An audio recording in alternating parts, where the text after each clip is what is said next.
कहानी एक घने जंगलों और पहाड़ियों के बीच बसे गांव भैरवपुर में सेठ है।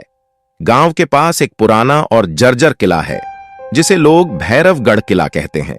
यह किला एक जमाने में एक शक्तिशाली राजा का गढ़ था, लेकिन अब यह वीरान और श्रापित माना जाता है। लोगों का कहना है कि रात होते ही किले के आसपास एक सरकटा घूमता है। भैरवपुर के लोग अक्सर रात में किले के पास जाने से डरते थे। गांव में कई कहानियां प्रचलित थीं, लेकिन सबसे भयानक कहानी सरकटे की थी। लोग कहते थे कि सैकड़ों साल पहले एक निर्दयी योद्धा को धोखे से मार दिया गया था और उसका सिर धड़ से अलग कर दिया गया था।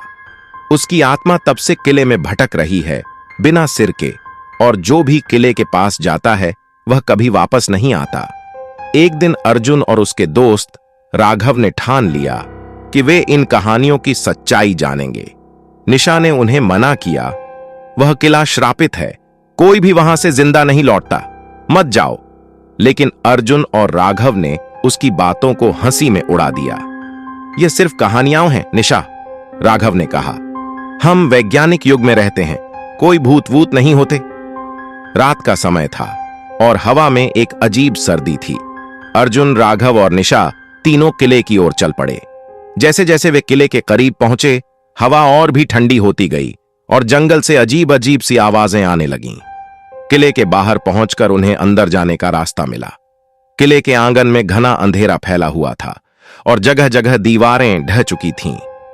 किले की दीवारों पर धूल और जाले थे और चारों तरफ सन्नाटा पसरा हुआ था। अचानक निशा ने पीछे से कुछ आवाज सुनी। वह मुड़ी और देखा कि किले के एक कोने से एक धुंधली आकृति धीरे धीरे उनकी ओर बढ़ रही थी। अर्जुन और राघव ने भी उस आकृति को देखा। एक आदमी बिना सिर के, जो धीमे धीमे उनकी ओर आ रहा था। उसके कदमों की आवाज जैसे उनकी धड़कनों से मेल खा रही थी। वह बिना कोई आवाज किए उनके करीब आता जा रहा था। अर्जुन और राघव को यह एहसास हुआ कि अब उनके पास कोई रास्ता नहीं बचा। डर से कांपते हुए तीनों ने पीछे मुड़कर भागने की कोशिश की, लेकिन सरकटा उनके पीछे तेजी से आ रहा था। निशा ने पीछे मुड़कर देखा, उसकी गति तेज हो चुकी थी। उसकी छाया दीवारों पर फैलती जा रही थी और अब वे जितना तेज भागते, सरकटा उतनी ही तेजी से उनका पीछा करता। राघव ने किले के दरवाजे तक पहुंचने की कोशिश की, लेकिन वह दरवाजा खुद ब खुद बंद हो गया। यह कैसे हो सकता है? राघव चिल्लाया, लेकिन अर्जुन ने उसे खींचकर दूसरी तरफ दौड़ने का इशारा किया। वे अब एक और रास्ते से बाहर निकलने की कोशिश करने लगे।